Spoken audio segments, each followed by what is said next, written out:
Hello again. Figured I might do another video for you guys.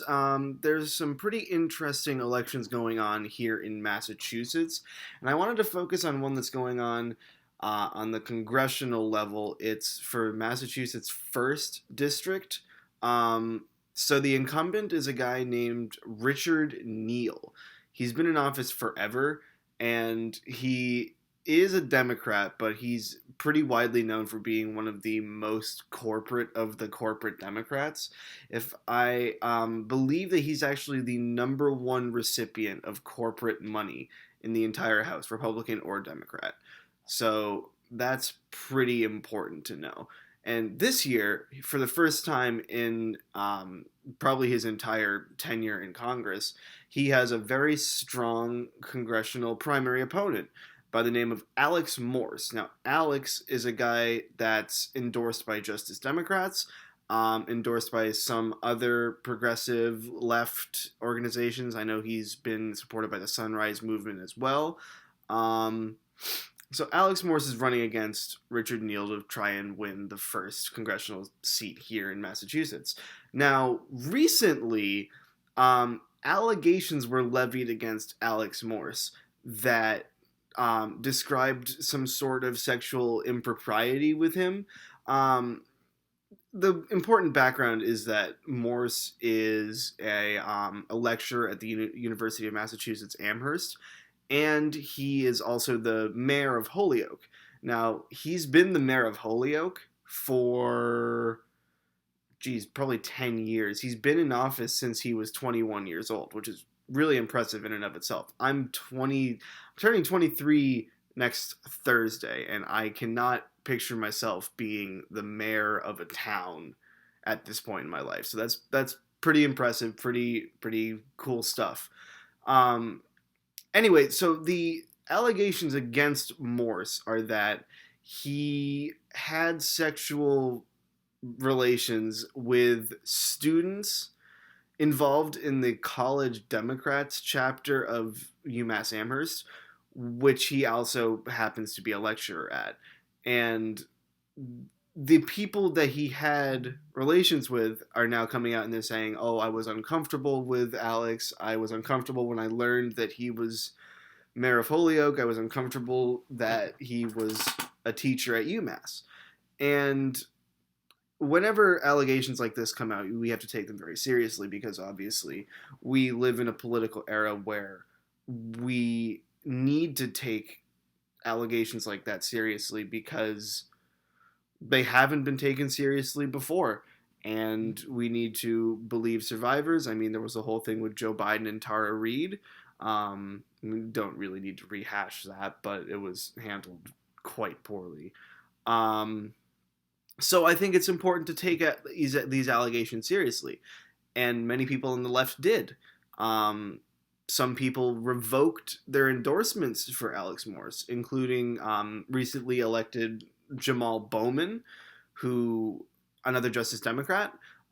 Sunrise Movement reevaluated their endorsement of Morse, and there were other groups that even Justice Democrats came out and said, "Oh, we're reevaluating, we're taking the allegation seriously." So, it was a pretty big deal.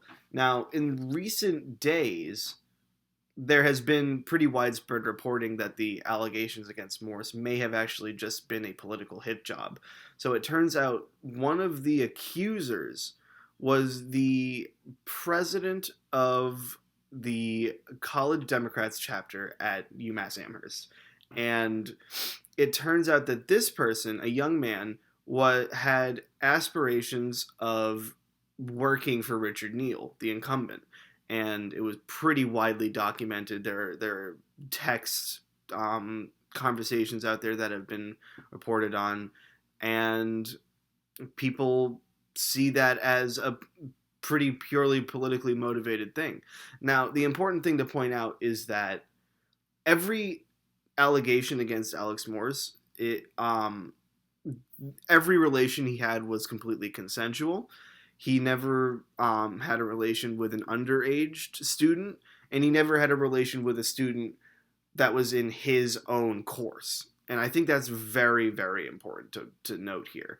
And the allegations never really suggested any breaking of the law, any sort of misuse of the power dynamic. It just said that these people felt uncomfortable.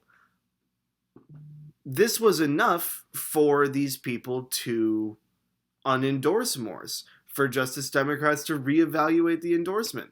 All of these things may have tanked Alex Morse's campaign. One of the only chances we may have ever had to get Richard Neal out of office, one of the most corrupt people in Congress. I think that's absolutely shameful. Absolutely shameful. And credit here to Ryan Grimm, an excellent reporter for The Intercept. Credit to Crystal Ball, the co-host of Rising. Both of them did excellent reporting on this, and they deserve a lot of credit. I suggest anyone who lives in Massachusetts' 1st District, if you can, vote for Alex Morse. Get Richard Neal out of office. If you have the financial capacity, I would suggest donating to Alex Morse as well. He could use the financial support. And yeah, I think this is a issue that people need to be keeping an eye on. Obviously, if more allegations come out against Morse and it turns out to be of a more concrete, like if something comes out and actually shows that he did something wrong and that he did something possibly illegal, that's a whole nother story, and we need to watch out for that. But I would suggest all of you read the reporting by Ryan Grimm. Go and check out what he has found. Read the text receipts between Morse and the accusers and decide for yourselves. But I felt that was important to talk about. I would say vote for Alex Morse and donate to Alex Morse. Thanks.